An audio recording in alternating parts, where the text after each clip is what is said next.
নমস্কার বন্ধুরা, ডোনার রান্নাঘরে সবাইকে স্বাগত। আশা করছি সবাই ভালো আছেন। তো প্রতিদিনের মতন আবারও নতুন ভিডিও নিয়ে চলে এসে আপনাদের সাথে শেয়ার করব বলে আজকে আমি আপনাদের সাথে শেয়ার করব পমফ্রেট মাছের ঝাল। তো কীভাবে পমফ্রেট মাছের ঝালটা বানায় আপনারা পুরো ভিডিওটা শেষ পর্যন্ত দেখতে থাকুন। তো দেখুন, পমফ্রেট মাছের ঝাল করার জন্য এখানে বেশ বড় বড় পমফ্রেট নিয়েছি।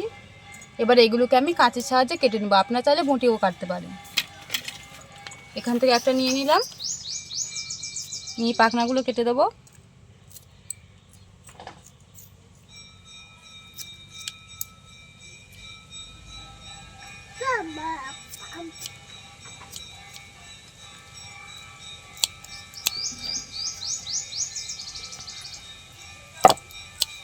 এবার আমি লেজটা কেটে নেব।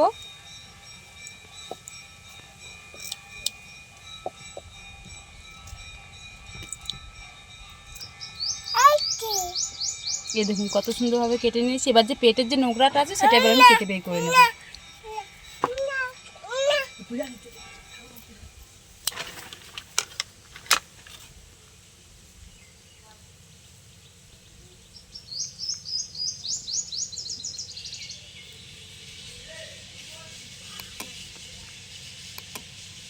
এই দেখুন পেটের নোংরাটা আমি বের করে নিয়েছি।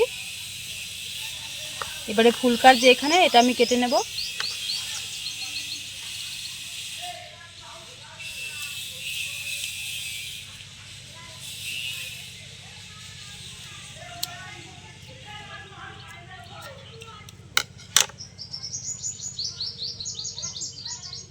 এই দেখুন একটা মাছ খুব সুন্দরভাবে আমি কেটে নিয়েছি, আর একটা মাছ আমি কেটে দেখাচ্ছি আপনাদের।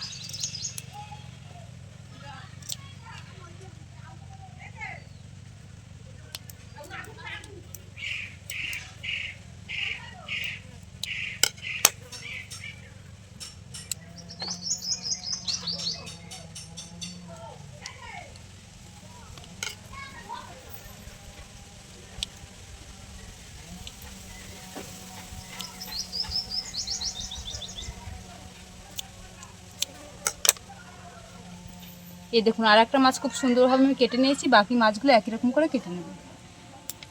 দেখুন মাছগুলো আমার সব কাটা হয়ে গিয়েছে, পরিষ্কার জল দিয়ে আমি ভালো করে ধুয়ে নেব। দেখুন এই মাছগুলো খুব সুন্দরভাবে ধুয়ে এনেছি, আর মাছগুলোর মধ্যে কিন্তু একটু হরহরে ভাব নেই। এবার এই মাছের গাগুলো আমি একটু চিড়ে দেবো, যাতে নুন আর মশলাপাতিগুলো ভালোভাবে ঢোকে। এই দেখুন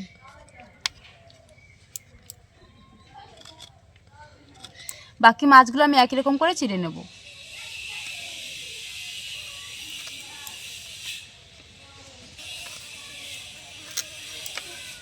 দেখুন মাছের গাগুলো সব আমি চিড়ে দিয়েছি। মাছটা ভাজার জন্য নুন, হলুদ আর কর্নফ্লাওয়ারটা আমি মাখিয়ে নেব। নুন দিয়ে দিচ্ছি, হলুদের গুঁড়ো দিয়ে দিচ্ছি, 1 চামচ কর্নফ্লাওয়ার দিয়ে দিচ্ছি।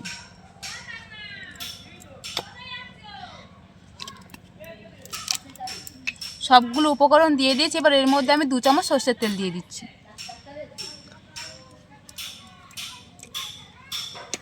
দিয়ে খুব ভালো করে এবার আমি মেখে নেব।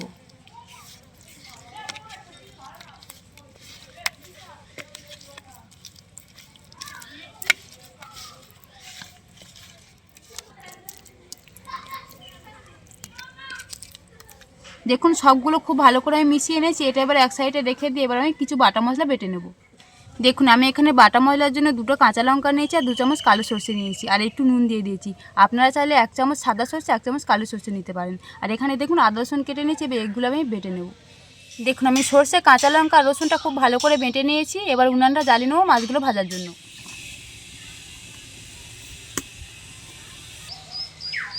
উনানটা জ্বালিয়ে নিয়েছি, এদিকে আমার কড়াটাও গরম হয়ে গিয়েছে। এবার মাছ ভাজার জন্য তেল দিয়ে দিচ্ছি।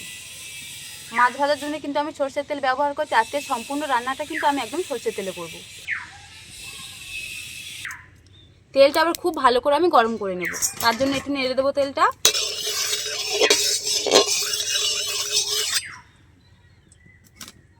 দেখুন তেলটা খুব ভালোভাবে আমি গরম করে নিয়েছি আর কড়া থেকে ধোঁয়া উঠছে। এবার আমি মাছগুলো ভেজে নেব।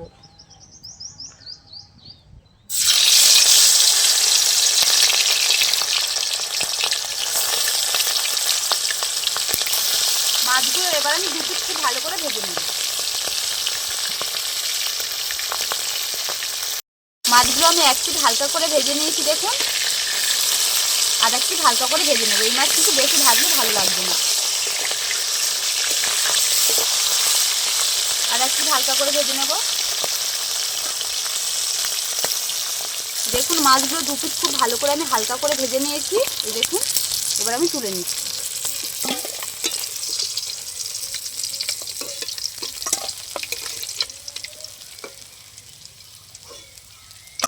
বাকি মাছগুলো আমি একই রকম করে ভেজে নেব।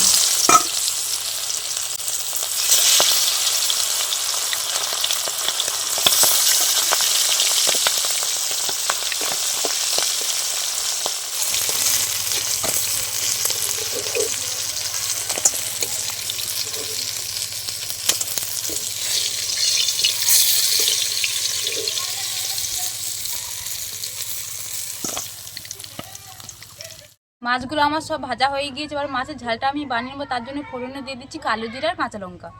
ওই মাছ ভাজার তেলে দিয়ে দিচ্ছি কালো জিরা আর কাঁচা লঙ্কা। পেঁয়াজ কুচি দিয়ে দিচ্ছি।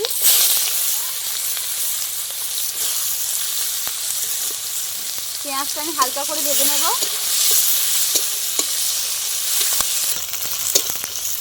পেঁয়াজটা দেখুন আমি হালকা করে ভেজে নিয়েছি। এবার আমি দিয়ে দিচ্ছি আদা রসুন বাটা।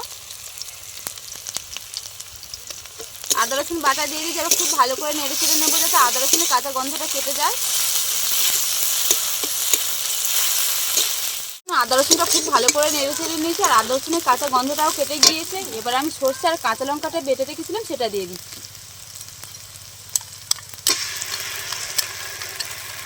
আরও কিছুক্ষণ খুব ভালো করে আমি নেড়ে চেড়ে নেব।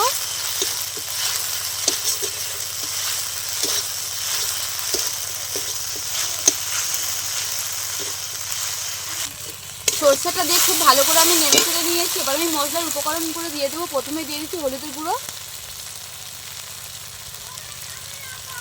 নুন দিয়ে দিচ্ছি স্বাদ মতো,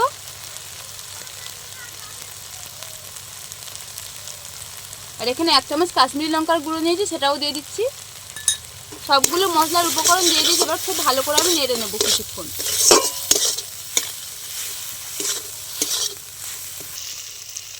দেখুন মশলাগুলো খুব ভালো করে কিছুক্ষণ কষিয়ে নিয়েছি। এবার যে আমি মাথা মশলার জায়গাগুলো ধুয়ে জল দিয়ে দিচ্ছি।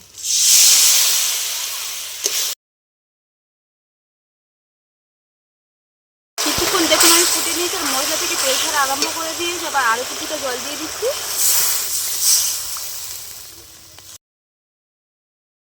দেখুন আমি জল দিয়ে খুব ভালো করে কিছুক্ষণ ফুটিয়ে নিয়েছি। এবার আমি মাছগুলো দিয়ে দিচ্ছি।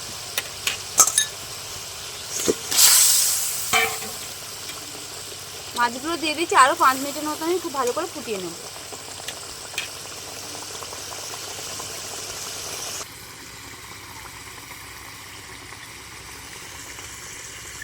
দেখুন আমি মাছটা দিয়ে 5 মিনিটের মতন খুব ভালো করে আমি ফুটিয়ে নিয়েছি। আর দেখুন মাছের ঝালটা কিন্তু আমার একদম রেডি হয়ে গেছে। আর দেখুন কালারটা দেখুন কত সুন্দর।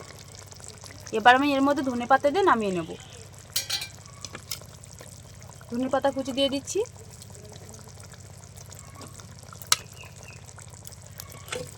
এবার আমি নামিয়ে নেব।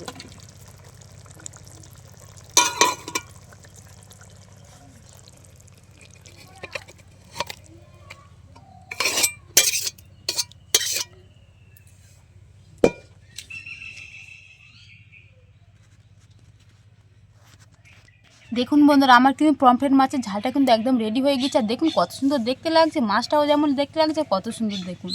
এরকম মাছের ঝাল যদি গরম ভাতের সঙ্গে তাহলে তো 1 থালা ভাত নিমিশেই খেয়ে নিতে পারবে। এই দেখুন মাছটা শুধু দেখুন, আর কালারটাও কিন্তু খুব সুন্দর এসছে। আজকে আমার এই পমফ্রেট মাছের ঝালটা যদি আপনাদের ভালো লাগে তাহলে বাড়িতে একবার হলেও বানিয়ে দেখবেন, খুব ভালো লাগবে। আর ভিডিওটা যদি ভালো লাগে তাহলে লাইক করবেন। আমার নতুন নতুন ভিডিও পেতে চ্যানেলটি সাবস্ক্রাইব করে পাশে থাকা বেল আইকনটি প্রেস করবেন। আর আমার ভিডিওটা স্কিপ না করে সম্পূর্ণ দেখবেন। আশা করছি সবার ভালো লাগবে। আজকের মতন ভিডিওটা এখানেই শেষ করছি।